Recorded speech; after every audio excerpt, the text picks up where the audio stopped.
سب سے پہلی چیز جھوٹ بولنا، کیونکہ جھوٹ بولنا کسی مہینے کے اندر بھی جائز نہیں، چاہے جون سا مہینہ، دن ہو، رات ہو، سفر ہو، حضر ہو، اپنے ہو، بیگانے ہو، کیسے بھی ہو، کاروباری سلسلے میں ہو یا ملاقات ہو، کسی طریقے سے بھی جھوٹ بولنا مسلمان کے لیے جائز نہیں ہے۔ فاجتنبوا الزور، فرمایا کہ جھوٹ سے بچو۔ جھوٹ ایک ایسا گناہ ہے، تمام گناہوں کی یہ جڑ ہے۔ جھوٹ جو ہے جتنے بھی گناہ ہیں، شراب لے لو، زنا لے لو، دغا بازی لے لو، دھوکہ لے لو، یہ جن سب گناہوں کی یہ جڑ جو ہے وہ جھوٹ ہوتا ہے۔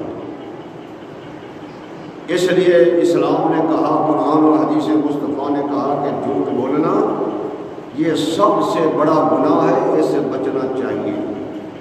قرآن نے بھی کہا وَاجْتَنِبُوا الزُّورَ، جھوٹ سے بچو، اور حدیث مصطفیٰ نے بھی یہ کہا کہ منافق کی علامت یہ ہے اذا حدث کذب، منافق کی یہ نشانی ہے جب وہ بات کرے گا جھوٹ بولے گا، یہ منافق کی علامت بتائی۔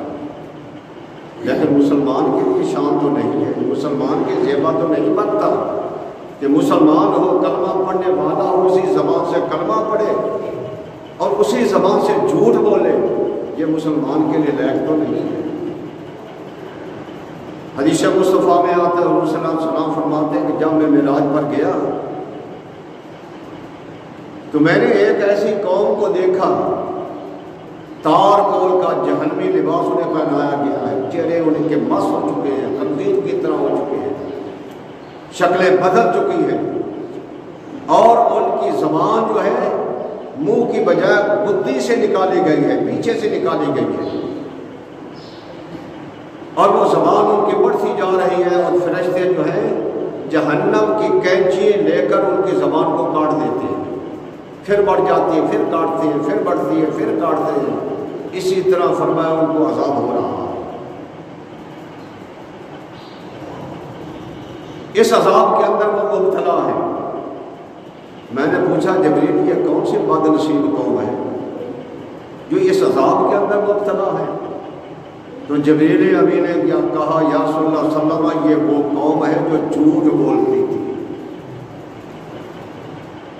جو جھوٹ بولتی تھی، یہ ان کا حال ہے کہ ان کو یہ عذاب ہو رہا ہے۔ خدا را ایمان والو، جھوٹ سے باز آ جاؤ، جھوٹ سے رکو، یہ جھوٹ بہت بڑی بیماری اور بہت بڑی لعنت ہے، لعنت اللہ علی الکاذبین۔ اللہ کا فرمان ہے کہ جھوٹوں پر خدا کی لعنت ہوتی ہے۔ کوئی بھی ہو، کسے باشد، گھر میں ہو تو گھر میں انسان کو جھوٹ نہیں بولنا چاہیے، دوستوں میں بیٹھا ہوا تو وہاں بھی انسان جھوٹ سے بچے، رشتہ داروں میں کوئی بات ہو رہی تو وہاں بھی جھوٹ سے بچے، محلے داری کے اندر کوئی بات ہو وہاں بھی جھوٹ سے بچے۔ اسی طرح حضرات محترم، انسان کو کوئی عہدہ مل گیا ہے تو وہاں بھی جھوٹ سے گریز کریں، چاہے وہ ایم پی ہے، ایم این اے، یا اسی طرح کوئی اور اس نے جج بن گیا ہے، مجسٹریٹ بن گیا ہے، یا کوئی بھی عہدہ ملا ہے، وزیر بن گیا، مشیر بنے، جھوٹ سے بچے، کیونکہ جھوٹ جو ہے یہ بہت بڑی ایک قسم کی خرابی ہے، انسان کو تباہ و برباد کر دیتی ہے۔ وہ آپ کہتے ہیں نا، سمجھدار لوگ اکثر یہ مثال بنی ہوئی ہے، بندہ ایک جھوٹ بول لے تو اس کو چھپانے کے لیے 500 جھوٹ بولنا پڑتا ہے، ایک جھوٹ چھپانے کے لیے۔ آپ دیکھ لیں، آپ کوئی بندہ جھوٹ بولے تو آپ جھوٹ کو چھپانے کے لیے بڑے ترلے لیتا ہے، میں کسی طرح میں ظاہر نہ ہو جاؤں، میرا جھوٹ واضح نہ ہو جائے، میں بدنام ہو جاؤں۔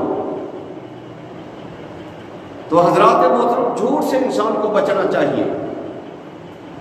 آج کا تو دور عجیب و غریب جا رہا ہے، پہلے تو جو کافر ہوتے تھے نا وہ بھی جھوٹ سے گریز کرتے تھے، بھئی اگر ہم جھوٹ بولیں گے تو ہم بدنام ہو جائیں گے، ہماری سرداری پر داغ لگ جائے گا، لوگ کیا کہیں گے، یہ سردار ہو کر، یہ نمبردار ہو کر، یہ چودھری ہو کر جھوٹ بول رہا ہے۔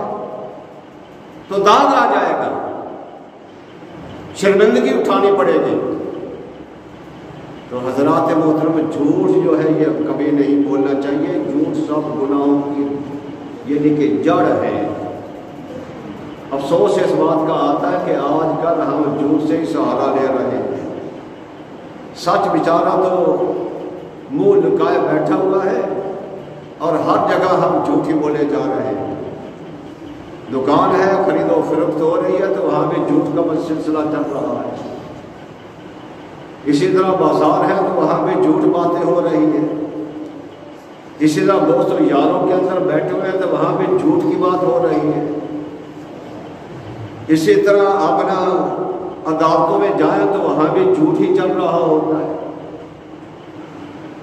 ہر دفتر کے اندر کوئی ایسا دفتر دکھاؤ جہاں جھوٹ نہ چلتا ہو۔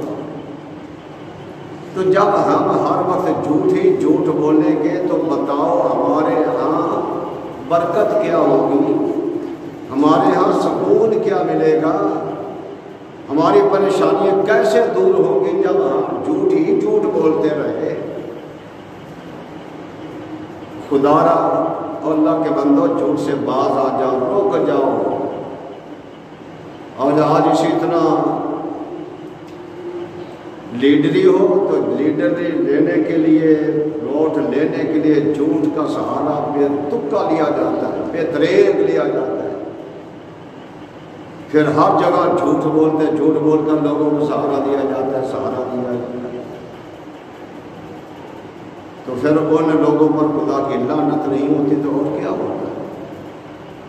اور پھر ان جہاں تو دنیا کے اندر ان کا حال یہ ہوگا تو قیامت کے دن ان کا کیا حشر ہوگا؟